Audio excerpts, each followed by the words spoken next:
tumble affair. I gotta say, Bogere had it coming kind of with the butts. I mean, it was more almost evening things out, you know? He came out like a bat out of hell, though, man. It started 12th round, and he's got to hustle it because he doesn't want to lose a 2-point round, so he's got to hustle it because these point deductions could be costly to either guy. Kenny Adams urged him to come out quick, and he did. Unfortunately, he came out ahead first. No, it's just chaos. No controlled chaos for Bogere, and that was a slip. And referee Russell Mora calls him to the center of the ring to fight. Oh, and a right uppercut by the champion, Abril. You have to say this, poor Russell Mora. This is the short straw to get this fight. It really is. Man, he got the short straw. And although, you know, we criticized him earlier, you also got to praise him for taking control of the fight. I agree. Because this was not, I got to tell you, who could have done a better job than him refereeing it right now? I mean, I don't think some of the calls can be controversial, but I think any referee might have controversial calls in a fight like this. Right.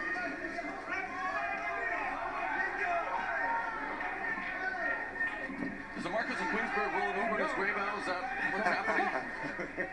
No, a lot of times it's a fight, man. It comes down to making it a dogfight. Who wants it more? And, you know, it's a close fight. I mean, the 12th round... Well, it's been entertaining. Nothing wrong about that, but it's just, like you say, it's a fight.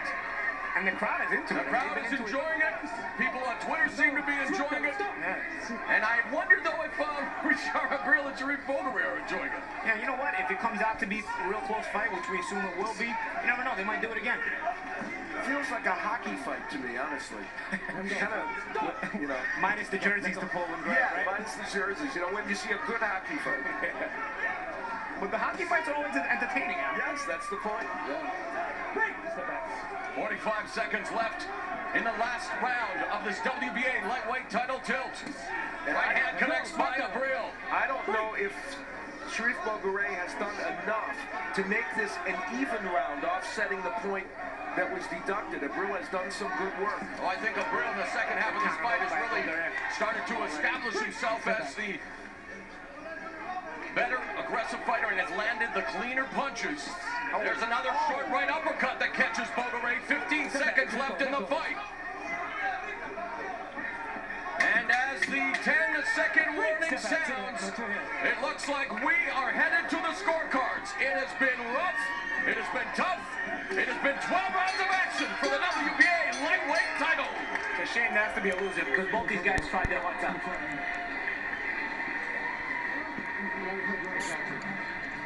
And Abril's wife, let's see if she cracks a smile, maybe waiting to see what the judges determine here tonight. Abril cut again for the second time in his career.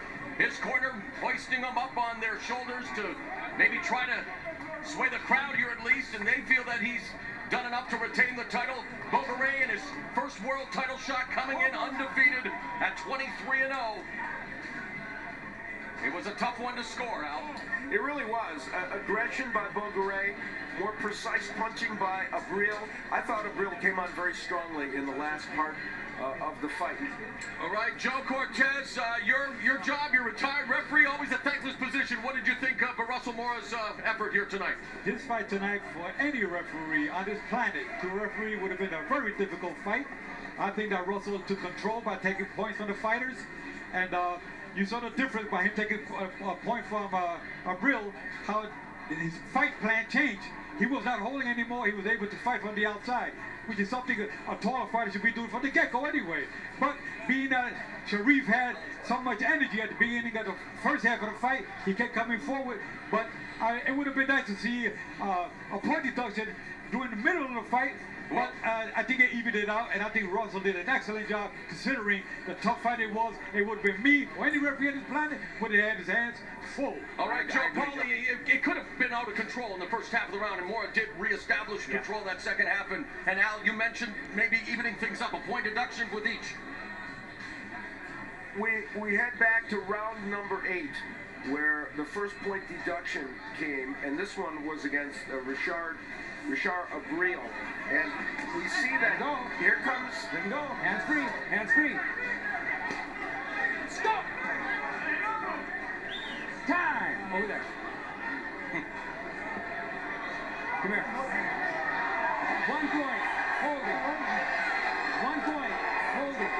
And he said that came largely because there had been so many warnings from Russell Moore, and he felt obligated to do it. Now here is Sharif Bogere. Now, what I have issue with is, we're in the 12th round of the fight.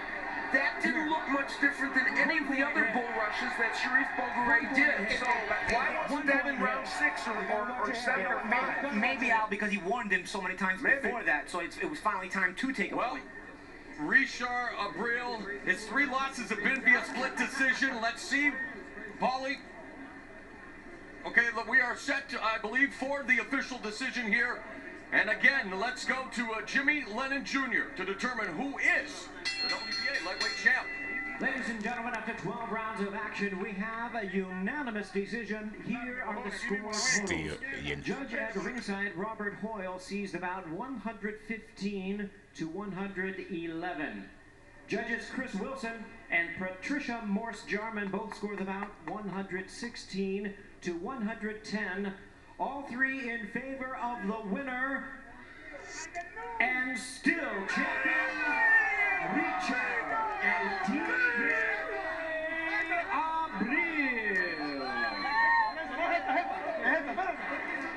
So the Tiger tames the Lion via unanimous decision. Richard Abril retains the WBA lightweight title. Paulie, what'd you think of the scoring?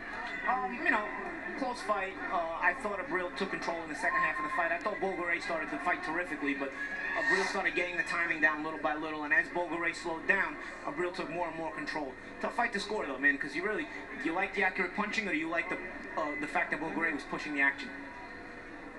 Let's go to the final show stats for this 12-round affair for the WBA lightweight crown. And the interesting thing is, even though Bogere was much busier, which he wanted to be in this fight, the problem was he just wasn't landing a great percentage of punches. And even no matter how you separate those all over the rounds, when you're that far behind, it's hard to win a decision. Let's go to Jim Gray, who's standing by with the loser. All right, Mo, thank you very much. Sharif, what is your thought on the decision that just came down? I thought the fight was more close than that. I thought I won the fight. You thought you won the fight? Yes. Based on? I was more busy. The guys all quiet. It was elbows, grabbing, all and everything. Like the ref won't be about bending down. The guy, whenever I came in, holds you, pulls you down. He pulls you with the elbow, but I think I did enough to win the fight. Did you feel as though you deserved to have the point deducted for the headbutt? I don't think I did. That guy makes you go, like whenever I come to him, he puts you down with his hands, with the elbows and everything. Awkward guy. Did you feel as though when he got the point deducted for holding that he was able then to find his range because the fight was less vicious in a way and less of a fight of an MMA style and more of a boxing match? I mean, the guy, that's his style. He grabs, he holds, he uses elbows and stuff. The ref kept warning him, but I think it was a close fight, but I think I deserve to win the fight. Okay, thank you for your time. We appreciate it.